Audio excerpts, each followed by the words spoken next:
Pero no se escude en los estudios científicos. Usted es un tipo inteligente y ha tenido que pensar mucho en ello. Pero señor John, no me haga sentir mal.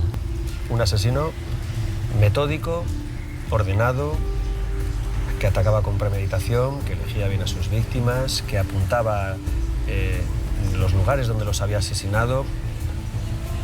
Usted tiene todas las características de un asesino en serie. Sí, claro. Yo acepto todo lo que han dicho, listo, seré eso, ya. Lo importante es que eso ya pertenece a un pasado. Yo sé que usted es un valiente, porque yo sé que valiente en el sentido que para estar frente a mí, siendo padre de familia, yo causo rechazo. Me han titulado que soy un monstruo, soy un psicópata. Yo no le he dicho que sea padre.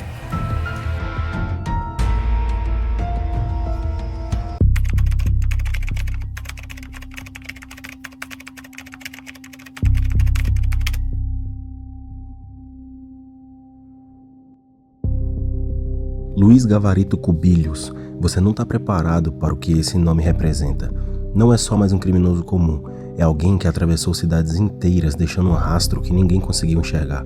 Enquanto tudo parecia normal, crianças desapareciam. As famílias buscavam respostas e ninguém percebia que aquilo estava conectado. O nome dele é Luiz Gavarito Cubillos, conhecido como a Besta.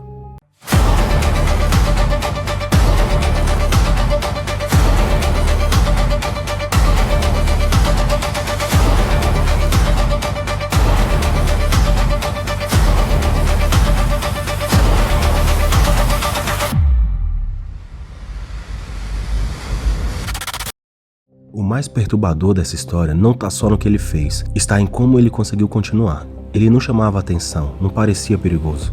Era o tipo de pessoa que você cruzaria na rua e esqueceria segundos depois. E é exatamente isso que tornava tudo possível. Agora, pensa por um instante. Quantas pessoas passam por você todos os dias sem deixar nenhum registro? É nesse ponto cego que alguém assim consegue existir por anos. Os desaparecimentos começaram a surgir em lugares diferentes, tratados como casos isolados, sem conexão. Cada família vivendo sua dor, sem saber que existia um padrão se formando. E existia método, escolha e controle. Ele entendia como as pessoas funcionavam e explorava exatamente os pontos fracos dela. A origem da besta. Para entender como Luiz Gavarito se tornou o maior assassino de crianças da história, precisamos olhar para onde tudo começou. Ele não nasceu um monstro, ele foi quebrado e reconstruído pela mais pura violência dentro da sua própria casa. Luiz Alfredo Gavarito Cubillos nasceu em 1957, na cidade de Gênova, na Colômbia. Ele era o mais velho de 7 irmãos. Na teoria, ele deveria ser o protetor da família, mas na prática, ele foi o saco de pancadas. Seu pai, José de Jesus Gavarito, era um homem violento, viciado em álcool e com uma mente doentia. Desde muito cedo, Luiz aprendeu que o mundo era um lugar de dor. O abuso sexual pelo próprio pai foi o ponto mais sombrio da história e a verdade que explica a sua psicopatia. Entre os 8 e 13 anos de idade, Luiz Gavarito foi vítima de abusos constantes dentro de casa.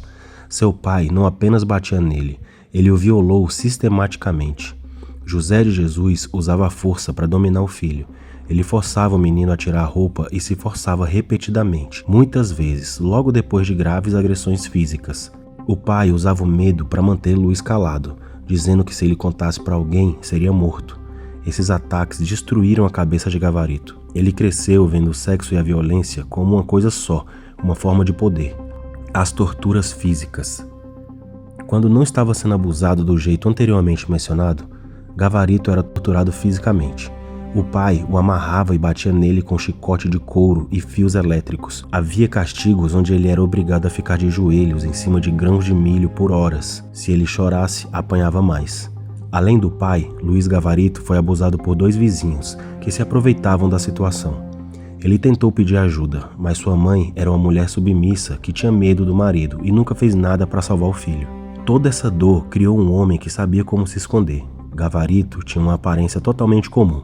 Ele era magro, usava óculos simples e tinha um problema no olho, o estrabismo, que o fazia parecer inofensivo. Ele se vestia como um trabalhador pobre ou um vendedor de rua. Essa aparência comum era sua maior arma. Ele parecia um vizinho qualquer, alguém em que ninguém prestaria muita atenção. Aos 16 anos, ele fugiu de casa para nunca mais voltar. Ele virou um nômade, viajando de cidade em cidade pela Colômbia.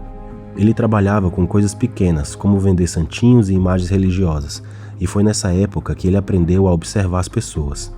Ele percebeu quais crianças eram mais pobres e quais os pais não iam sentir falta se sumissem por um tempo. E com isso, o monstro já tinha nascido e estava aprendendo como escolher suas vítimas.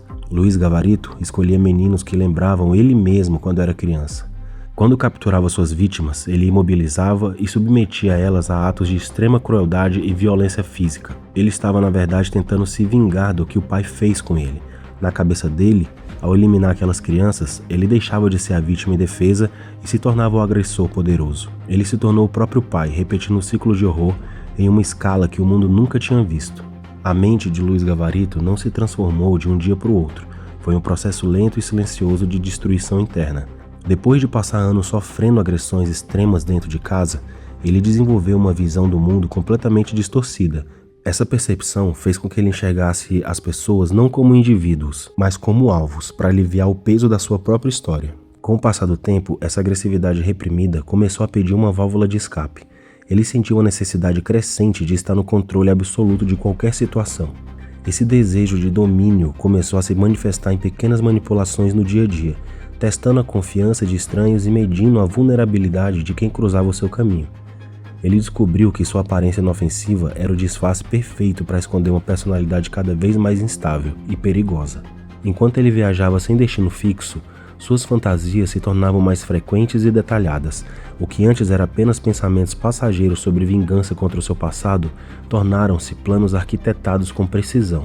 Ele ensaiava mentalmente cada abordagem e cada forma de isolar suas vítimas da sociedade, garantindo que ninguém pudesse intervir. Essa evolução do pensamento para a ação foi alimentada pelo fato de que ele se sentia intocável, movendo-se por cidade onde ninguém o conhecia. O maior erro das autoridades e das comunidades por onde ele passou foi ignorar os primeiros sinais desse comportamento. Gavarito apresentava atitudes estranhas, isolamento social e uma fixação perturbadora em observar locais frequentados por menores de idade. No entanto, por viver em uma região marcada pelo caos e pela pobreza, esses sinais foram vistos apenas como o comportamento de um andarilho comum ou de alguém com problema mental leve. Esse descaso permitiu que ele aprimorasse suas técnicas de aproximação, sem nunca ser questionado, transformando suas fantasias mais sombrias em uma realidade terrível que duraria anos. O Rastro da Besta, cronologia do caos. A história não começa com um monstro pronto, mas com um homem que aprendeu a ser invisível nas sombras do Vale de Cauca. Imagina a cena, um terminal rodoviário empoeirado, o calor abafado e centenas de pessoas passando. Ninguém nota um homem de óculos que observa o pequeno Alexander, de 11 anos. Gavarito não usa força, ele usa a voz. Ele oferece 200 pesos para o menino ajudá-lo com sacolas. Esse é o gatilho, a necessidade financeira da criança versus a falsa generosidade do adulto. Eles caminham para as plantações de cana em Jamundi. Ali, o silêncio é absoluto e Gavarito revela o seu kit de caça, cordas de nylon cortadas em tamanho específicos. A análise comportamental mostra que ao amarrar Alexander, Gavarito está revivendo o momento em que seu pai o amarrava em Gênova. Mas agora, ele quem está com a corda. Ele não busca apenas o fim da vida, ele busca o processo. O uso do nylon não é aleatório. É uma escolha técnica de quem trabalhou no campo e sabe que aquele nó não corre, não cede e corta a circulação, imobilizando a vítima pelo medo e pela dor física antes mesmo de qualquer golpe. Gavarito percebe que a polícia colombiana é cega para o desaparecimento de crianças de ninguém. Ele sobe para o norte, para Palmira. Em 1993, o padrão se repete, mas com um novo elemento, o disfarce religioso. Ele começa a carregar uma Bíblia. O gatilho mental aqui é autoridade moral. Quem desconfiaria de um fiel? Em Palmira, ele atrai 2 meninos, cujos nomes foram registrados apenas como as iniciais, devido ao estado dos corpos encontrados meses depois em valas rasas. Ele convenceu os meninos de que fazia parte de uma missão de caridade. As iniciais registradas na documentação oficial da época foram JAMFAC. A técnica do cansaço, em Jamundi, outubro de 1994. Luiz Gavarito retornou a Jumandi, um território que ele conhecia como a palma da sua mão. Ali, cercado por extensas e densas plantações de cana-de-açúcar, ele aprimorou o que a psicologia criminal chama de técnica do cansaço, um método puramente sádico que eliminava qualquer chance de defesa sem que ele precisasse levantar a voz ou usar força em público. Gavarito procurava meninos entre 8 e 13 anos, em situação de extrema miséria, perto de mercados e rodovias. A abordagem era sempre a mesma: oferecia algumas moedas para que o garoto o ajudasse a carregar sacolas ou realizar um trabalho rápido em uma propriedade rural.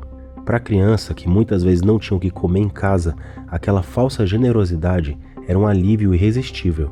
Ao usar a subordinação econômica, Gavarito reencarnava a dinâmica do poder da sua própria infância. Ele assumiu o papel do adulto provedor e autoritário, exatamente como seu pai José de Jesus. Ele estabelecia um controle psicológico imediato sobre a vítima, através da necessidade financeira dela. O verdadeiro terror começava na caminhada. Ele guiava o menino para o interior dos canaviais, forçando o menino a andar por quilômetros sob o sol escaldante do meio-dia colombiano, que facilmente passava dos 30 graus. Gavarito controlava o ritmo e o acesso à água. Conforme as horas avançavam, a desidratação e a fadiga extrema geravam uma forte desorientação na criança. A caminhada forçada era um processo de quebra de resistência. Diferente de um predador impulsivo, Gavarito operava como um psicopata organizado.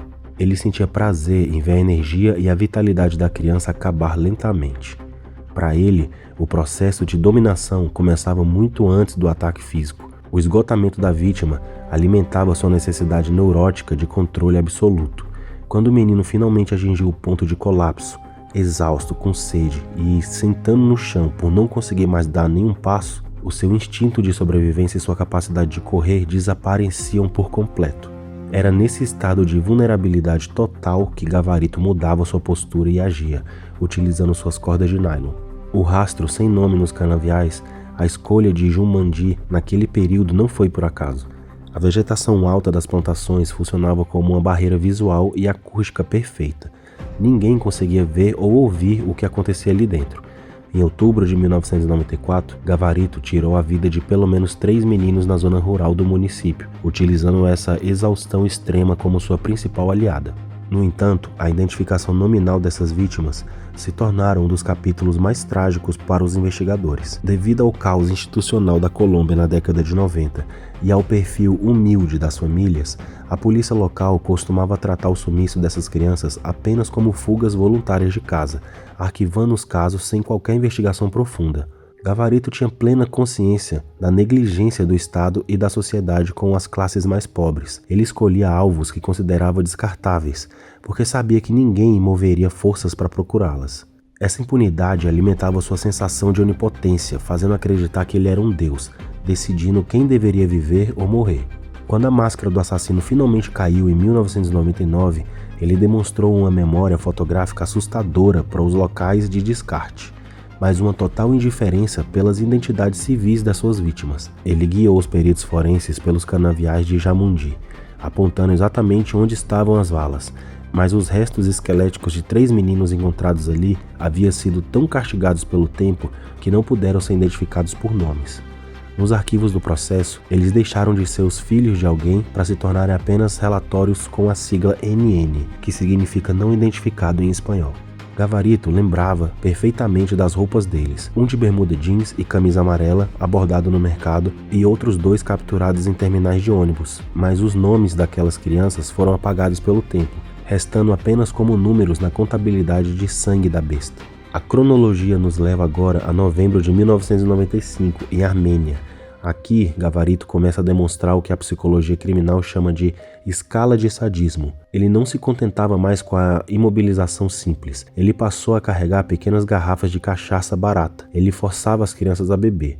O álcool servia para 2 propósitos: facilitar o controle e destruir a memória das vítimas, caso ela conseguisse escapar. Em junho de 1996, em Pereira, o caso do pequeno Juan Carlos, de 9 anos, tornou-se um dos registros mais dolorosos e reveladores sobre a mente de Luiz Gavarito. O garoto, que passava seus dias trabalhando ou vagando, descalço pelas ruas da cidade, foi atraído pela promessa mais cruel que se pode fazer uma criança nessa situação: a dignidade de um par de sapatos novos. Gavarito detalhou o cheiro do couro e o conforto que o menino teria, transformando uma simples necessidade em um sonho irresistível para fazer com que ele caminhasse voluntariamente até a isolada área de La Julita. A escolha da isca demonstra o sadismo camaleônico de Gavarito. Ele identificava instantaneamente a maior carência física e emocional do alvo e a usava como uma arma. Ao oferecer sapatos a um menino descalço, ele não estava apenas enganando a vítima, ele estava zombando da sua pobreza absoluta, extraindo prazer do controle que exercia sobre os desejos mais inocentes da criança. Quando eles chegaram no local isolado, a fantasia do lugar o horror. A análise forense realizada nos restos mortais de Juan Carlos anos depois expôs marcas que iam muito além da imobilização. Gavarito realizou rituais de humilhação físico e psicológico, que cortavam a integridade da vítima antes de tirar sua vida. Ele forçou o garoto a passar pelas mesmas provações e agressões severas que ele próprio havia sofrido nas mãos do seu pai, décadas atrás em Gênova. Na criminologia, isso é conhecido como projeção do trauma, através da repetição do ciclo. Na mente gravemente distorcida de Gavarito, ao colocar Juan Carlos na posição da vítima indefesa que ele um dia ocupou, ele assumiu o papel do agressor poderoso. Ele tentava de forma doentia limpar sua própria história de abuso, sujando a de um inocente, acreditando que matando aquele menino, ele estava finalmente destruindo a sua própria vulnerabilidade do passado. O ano do extermínio, 1997. Este é um ano em que o livro negro ganharia mais páginas. Gavarito está em um estado de transe assassino. Ele ataca em 11 cidades diferentes. Em Pereira, ele descobre que pode esconder corpos em ravinas e encostas. A sequência de crimes em 1997 mostra um homem que não tem mais medo de ser pego. Ele aborda meninos em plena luz do dia em parques centrais. A análise comportamental revela que ele desenvolveu um vício em adrenalina. Ele sente prazer no risco de ser descoberto. Ele começa a deixar marcas nos locais de descarte, objetos das vítimas ou pequenas alterações no terreno que só ele entenderia. É uma forma de marcar território, como um predador animal. Cada corpo deixado em uma vala em Pereira era um troféu silencioso que ele visitava mentalmente todas as noites. Em fevereiro de 1998, na cidade de Armênia, o caso do jovem Ever, de 13 anos, acendeu o alerta para o que a criminologia chama de escalada de sofisticação tática. Luiz Gavarito não era mais o mesmo predador do início da década. Ele havia evoluído para uma fase muito mais calculista e perigosa, tornando-se um verdadeiro especialista na farmacologia do crime. Ao perceber que o cansaço físico nem sempre garantia a submissão total das crianças mais velhas e fortes, como Ever, ele passou a introduzir sedativos e grandes quantidades de bebida alcoólica barata no seu modus operandi. Ao dopar o adolescente, Gavarito neutralizava completamente qualquer capacidade de reação ou pedido de socorro, garantindo um cenário onde o controle sobre o tempo e o espaço passava a ser absoluto. A transição para o uso de substâncias químicas revela a transição de um psicopata que deixa de depender apenas de oportunidades e passa a arquitetar o cenário perfeito. Para Gavarito, o sedativo não era apenas uma ferramenta de facilitação mecânica, mas uma extensão de seu desejo de onipotência. Deixar a vítima em um estado de semiconsciência permitia que ele prolongasse o sofrimento e mantivesse o controle por horas, ou até por dias, estendendo o tempo da sua fantasia sádica. O uso dessa tática com Ever permitiu que Gavarito isolasse o menino em áreas de difícil acesso sem levantar suspeitas durante o trajeto, simulando que ajudava um parente embriagado ou doente caso alguém cruzasse com eles no caminho. Quando o efeito da substância atingiu o ápice, a vítima ficava completamente vulnerável, incapaz de gritar ou esboçar qualquer instinto de fuga. Naquele ambiente controlado e silencioso, longe dos olhos do mundo, ele passava a ditar as regras de sofrimento de forma cirúrgica. Essa evolução química reflete o profundo narcisismo e o medo inconsciente que Gavarito tinha de perder o domínio da situação. Ao silenciar Ever quimicamente, ele eliminava o risco de imprevistos, o barulho, a resistência física, o confronto real. Ele precisava que a vítima estivesse viva, mas inteiramente subjugada, repetindo a exata simetria do poder que viveu na infância, onde a força do agressor era soberana e incontestável, consolidando sua assinatura como um psicopata altamente organizado e camaleônico. Em novembro de 1998, chegamos a Tunja. O caso de Jefferson, de 10 anos, é o auge da manipulação. Gavarito usa o gatilho da falsa autoridade. Ele finge ser um funcionário público fazendo um censo de famílias pobres para a entrega de cestas básicas. Jefferson, querendo ajudar sua mãe, o segue até uma construção abandonada. O que ocorreu ali foi um processo de tortura psicológica lenta. Gavarito conversava com a criança enquanto a amarrava, contando histórias distorcidas sobre sua própria infância, forçando a vítima a ouvir sua dor antes de causar a dor nela. A psicologia criminal explica que Gavarito sofria um vazio existencial que só era preenchido pelo momento do domínio. Ele via o mundo como um lugar hostil, que lhe devia algo. Cada menino que ele matava era uma tentativa de matar o pequeno Luiz Gavarito, que foi abusado por seu pai na infância. Ele não sentia empatia porque a sua própria empatia foi assassinada pelo pai décadas atrás. Ele era um psicopata organizado e itinerante. Ele planejava a logística, mas sua vida era um caos de viagens. Ele usava o anonimato das grandes cidades e o isolamento das zonas rurais como escudo. Ele sabia que o sistema era falho e usava essas falhas como ferramenta de trabalho. Para Gavarito, o assassinato era uma performance e as crianças eram um público forçado de um show, que ele dirigia com uma precisão matemática e uma alma completamente seca. Gavarito não era apenas um assassino, ele era um estrategista da logística. Enquanto a maioria dos criminosos possui uma zona de conforto, Gavarito transformou toda a topografia da Colômbia em seu território de caça. Ele entendia que a chave para a impunidade era a mobilidade. Ele nunca permanecia em uma cidade por mais de 3 ou 4 dias. Assim que cometia um crime em Pereira, ele pegava um ônibus para a Armênia. De lá seguia para Cali, depois para Tunja, e logo estava cruzando as montanhas em direção a Medellín. Essa vida nômade era seu escudo. Na década de 90, as delegacias de diferentes departamentos colombianos não trocavam informações de forma eficiente. Para a polícia de uma cidade, o sumiço de um menino era um caso isolado de fuga de casa. Eles não sabiam que a 300 quilômetros dali, outro menino havia sumido com o mesmo padrão. Gavarito se movia pelas veias do país, usando um sistema de transporte público para desaparecer no mapa. Ele vivia em pensões baratas, pagando em dinheiro vivo, sem nunca deixar um registro, uma assinatura ou um rastro digital. Ele era o passageiro sem rosto, em um ônibus lotado, sentado ao lado de famílias, enquanto sua mochila carregava o kit de cordas de nylon e o caderno com as próximas anotações. Essa expansão não conhecia fronteiras. Quando sentia que o rastro em solo colombiano estava ficando perigoso, ele simplesmente atravessava para o Equador. Em cidades como Manta e Esmeralda, ele repetiu o ciclo com a mesma frieza, sabendo que as autoridades equatorianas jamais ligariam aqueles corpos aos crimes ocorridos do outro lado da fronteira.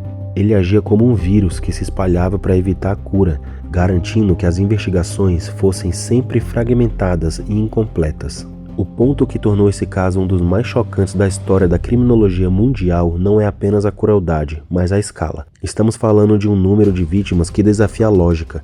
Quando o Gavarito foi finalmente detido, a dimensão real do horror começou a emergir de forma gradual e aterrorizante. No início, falava-se em 10, 20 vítimas. Mas conforme os interrogatórios avançavam e Gavarito começava a abrir seu livro negro, a contagem saltou para 114, depois para 147, até ultrapassar a marca oficial de 190 vítimas confirmadas. No entanto, investigadores forenses e especialistas que trabalhavam no caso acreditam que o número real é muito maior, possivelmente ultrapassando 300 crianças. A descoberta da dimensão real foi um processo traumático para a Colômbia.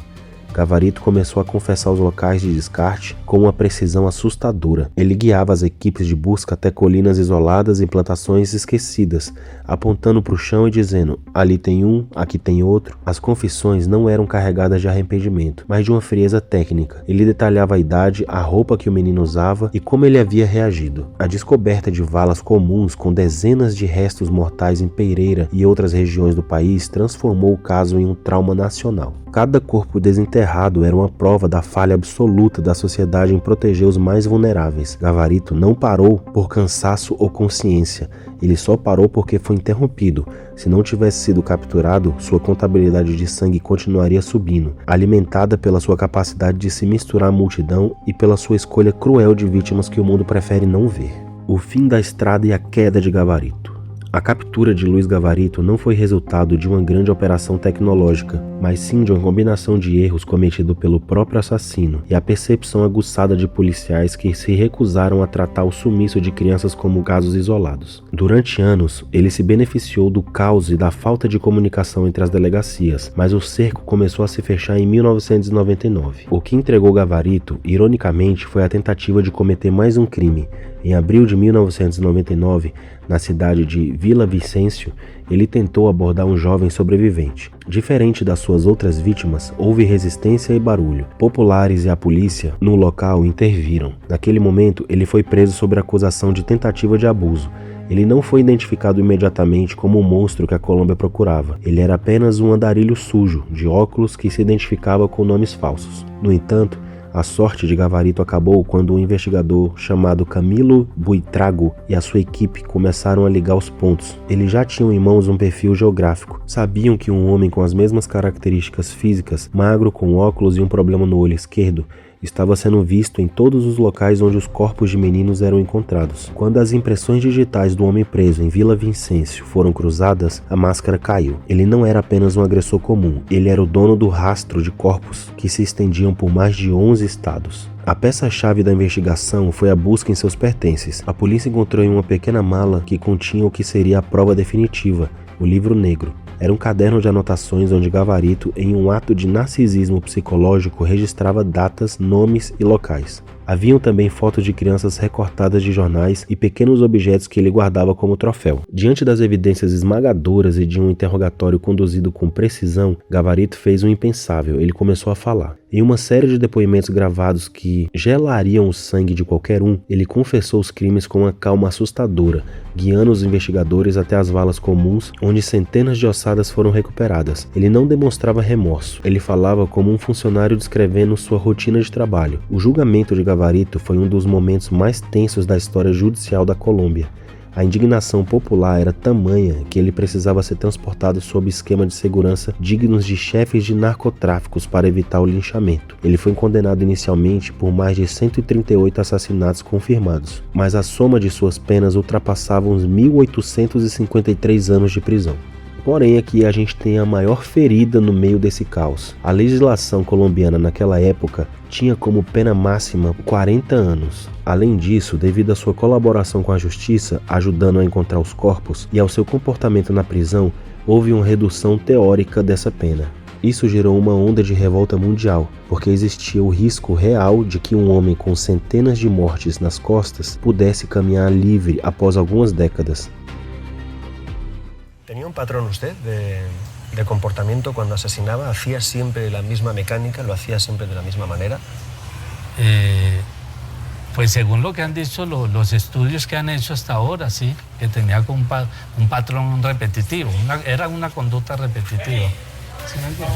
Pero no se escude en los estudios científicos. Usted es un tipo inteligente y ha tenido que pensar mucho en ello. Pero señor, yo no me haga sentir mal. Primero que todo, con todo respeto le digo, yo no me estoy descuidando en nada. Según pues los estudios que han hecho hasta ahora, que dicen que son muy buenos, yo los respeto, mas no los comparto, que tengo un patrón de una persona que era ordenada, que era una persona que buscaba a los menores de tal edad, de tal cosa, ¿no? Yo nunca me busqué un menor, simplemente las cosas iban, yo nunca, pues según la indagatoria, ¿sí? Y según lo que yo dije, de acuerdo a eso dicen que yo era una persona que planificaba. ¿Guardaba usted recortes de prensa de las desapariciones? Yo eso, a mí me encontraron un poco recortes de eso, recortes de prensa y todo eso. ¿Eso los guardaba usted? Sí. ¿Después de cada asesinato guardaba...? No, de pronto yo iba pasando por un sitio no solo eso, yo guardaba una serie de periódicos, yo guardaba una serie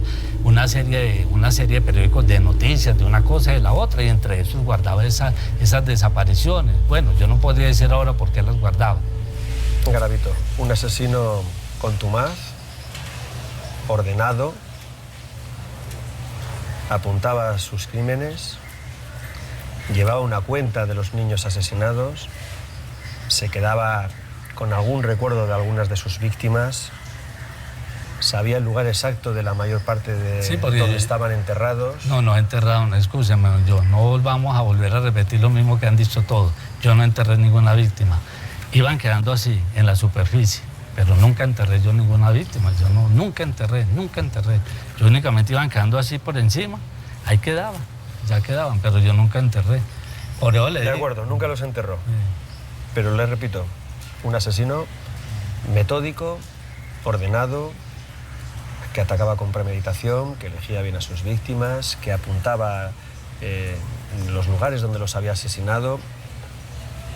Usted tiene todas las características de un asesino en serie. Sí, claro, eso es lo que dicen. Perdón, yo no soy científico, pues yo he leído todo eso. ¿Y qué dice Garavito? No, yo no podría determinar si soy asesino en serie porque no soy científico. Dicen, yo no soy científico. ¿Y cómo le denomina matar a 200 niños? Bueno, es una conducta que me salió, vuelvo y repito, don John, yo no soy científico, no puedo yo acusarme yo mismo.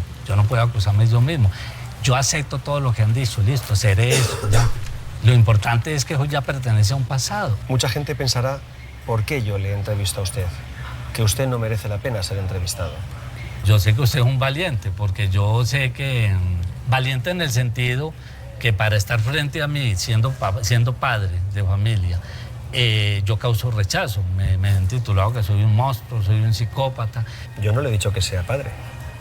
No me ha dicho, pero pues intuyo que debe ser papá, debe ser papá, no sé si... O destino final, vivo ou morto. Gavarito passou seus últimos anos em uma cela de segurança máxima na prisão de Tramaquá, em Vale do Par. Ele se tornou uma figura reclusa, alegando ter se convertido ao cristianismo e pedindo perdão em entrevistas ocasionais, o que muitos especialistas em psiquiatria forense classificam apenas como mais uma das suas manipulações. Sua aparência mudou drasticamente. O câncer de olho, leucemia linfocítica e carcinoma consumiu seu rosto, deixando ele quase irreconhecível, perdendo a visão e definhando fisicamente na prisão. A previsão da sua saída era um tópico constante em debates e medo na Colômbia, mas a justiça da natureza chegou antes da justiça dos homens. Luiz Alfredo Gavarito morreu em 12 de outubro de 2023, aos 66 anos, em um hospital em Vale do Par, devido à complicação da sua doença e falência múltipla de órgãos. Ele morreu exatamente da forma que viveu, a maior parte da sua vida isolado e odiado por todos.